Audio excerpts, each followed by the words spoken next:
પૂજ્ય સંતોના ચરણોમાં વંદન કરી કાર્યક્રમની રૂપરેખાની રજૂઆત કરશે.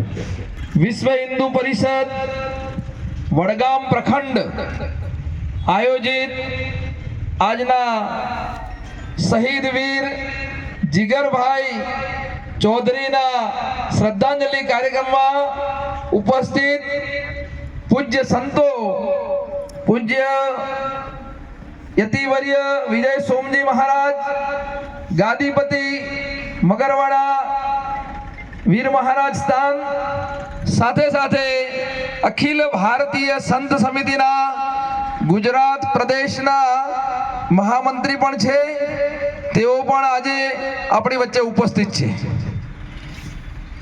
પૂજ્ય મહામંડલેશ્વર 1008 પૂજ્ય રામેશ્વરાનંદ ગિરિજી મહારાજ, મહંત શ્રી વિજય સંન્યાસ આશ્રમ પાલનપુરથી પણ પધાર્યા છે. એમનું પણ અમે આ કાર્યક્રમમાં હાર્દિક સ્વાગત કરીએ છીએ. પરમ પૂજ્ય બળદેવ ગિરિજી મહારાજ, તેઓ પણ સાવરકુંડલાથી આ કાર્યક્રમમાં આપણને પ્રેરણા આપવા વધાર્યા છે. એમનું પણ વિશ્વ હિન્દુ પરિષદ તરફથી અમે સ્વાગત કરીએ છીએ. પૂજ્ય પરમ પૂજ્ય ભાવપુરીજી મહારાજ આપણા આજ ધરતીના સંત છે, તેઓ પણ આ કાર્યક્રમમાં છે.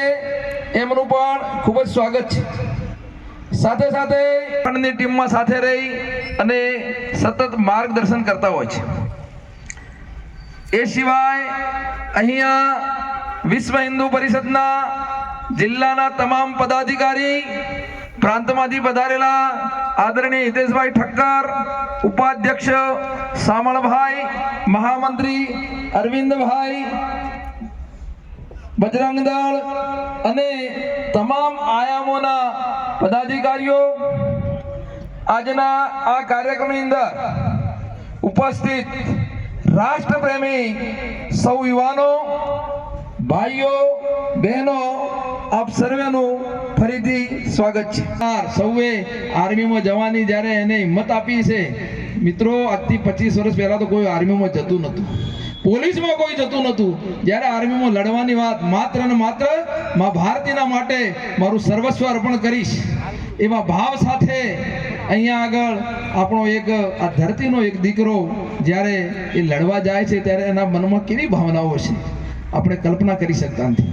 અહીંયા આજે જેટલા મિત્રો બેઠા છે ને એ બધાને અભિનંદન આપું છું, અને જે લોકો બેઠા નથી ને એમના માટે મારે વાત કરવી છે કે તમે બધા લોકો બેઠા છો ને, આવા લોકો, આવા બુલંદ યુવાનો, આવા ફાંકડા યુવાનો જ્યારે ધરતી ઉપર જન્મ લે છે ને, અને એના આજે શ્રદ્ધાંજલિ સભામાં આપણે ઘેર બેઠા હોઈએ, ધિક્કાર છે આપણા જીવનને. વિશેષ વાત ન કરતા પૂજ્ય સંતો શ્રદ્ધા હાજરી છે. એમાં આપ સનાતન ધર્મના વંશજો છો. ડચ, હુણ, ફ્રેન્ચ, અંગ્રેજથી માંડી અને મોગલ સંતન આ દેશના સનાતન ધર્મને નથી વખોડી શક્યું. પણ દેશના વીરવર જવાન માટે એક 5 વર્ષના વિદ્યાર્થીને વર્ગખંડમાં શિક્ષકે પૂછ્યું, બેટા તિરંગામાં રંગ કેટલા હોય? એક વિદ્યાર્થી ઊભો થાય કે ગુરુજી તિરંગામાં રંગ 3 હોય. ને હવે ધ્યાન દઈને સાંભળજો, વિદ્યાર્થી એક વિદ્યાર્થીને પૂછ્યું, પણ છેલ્લી પાટલી પર આખી શાળામાં જેનો પ્રથમ નંબર આવતો હતો એવા હોશિયાર વિદ્યાર્થીને શિક્ષકે પૂછ્યું, બેટા તિરંગામાં રંગ કેટલા હોય? એ વિદ્યાર્થીએ પોતાના ગુરુને જવાબ આપ્યો, ગુરુજી તિરંગામાં રંગ 5 હોય. એટલે શિક્ષકે વિદ્યાર્થીને ટકોર કરી, બેટા તું તો આખી શાળામાં તારો પ્રથમ નંબર આવે, આ વર્ગખંડમાં તારો પ્રથમ નંબર આવે, અરે આ જિલ્લામાં તારો પ્રથમ નંબર આવે છે, તું એવું કહે છે કે તિરંગામાં રંગ 5 હોય? વિદ્યાર્થીએ બહુ સારો રડતા રડતા જવાબ દીધો, ગુરુજી તિરંગાના રંગ 3 છે, એ ભારત વર્ષ નહીં આખી દુનિયા જાણે, પણ ચોથો રંગ જેથી મારા બાપને શહીદીની ગોળી લાગી હોય અને લાલ રંગ થઈને મારા બાપની માથે તિરંગો કફન પડીને પડ્યો ને 5મો રંગ હોય. એમ આ દેશના એક જવાનને આપણે ન ગગણો ગણી અને એને ખોઈ બેઠા છે ને દુઃખ હોવું જોઈએ. गौ माता की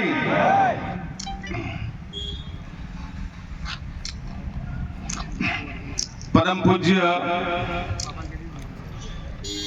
आदरणीय प्रातःस्मरणीय मंच पर उपस्थित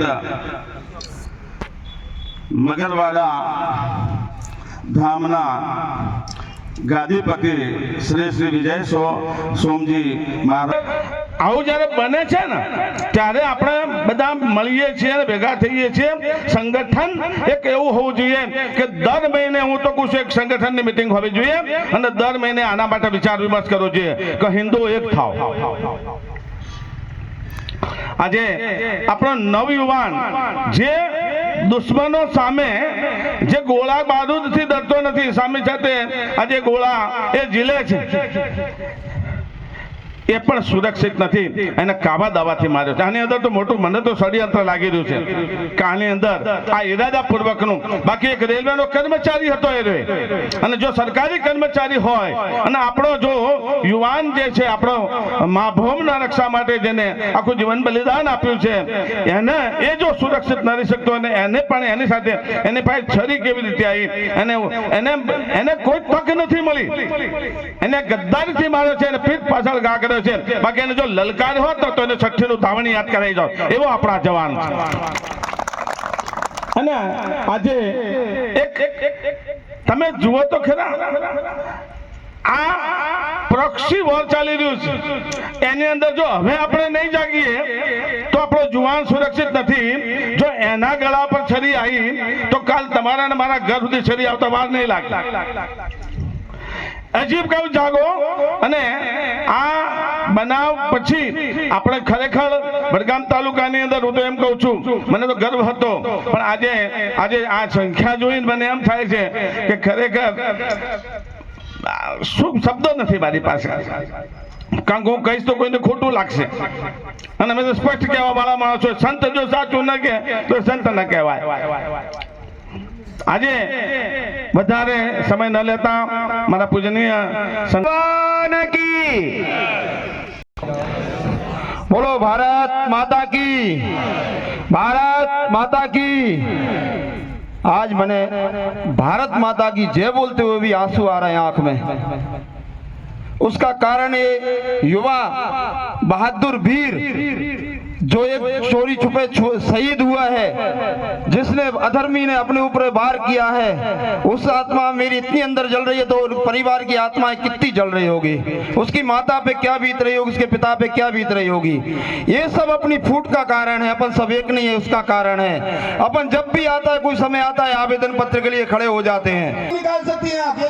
ये वीर गया है, जवान गया है अपने भारत का, जो देश की सुरक्षा कर रहा था वो देश के अंदर सुरक्षित नहीं है. तो आप विचार करिए, जब जवान सुरक्षित नहीं है तो आपका क्या होगा? हैं? चलो आप गिरागी कर रहे, तोल कर रहे, सब कर रहे, कल आप तोल करने का समय नहीं मिलेगा, वो विधर्मी अपने ऊपर हावी हो जाएंगे. क्या करोगे आप? मैं आपसे फिर बोल रहा हूँ, आप एक हो जाओ. ये बार बार आवेदन पत्रों से कुछ होने वाला नहीं है. आपको क्या करना है इसके लिए अपन को एकजुट रहना है. मैं आपसे एक फिर बोलता हूँ, आप एकजुट हो जाओ, समझ जाओ, आप सब एक हो जाओ.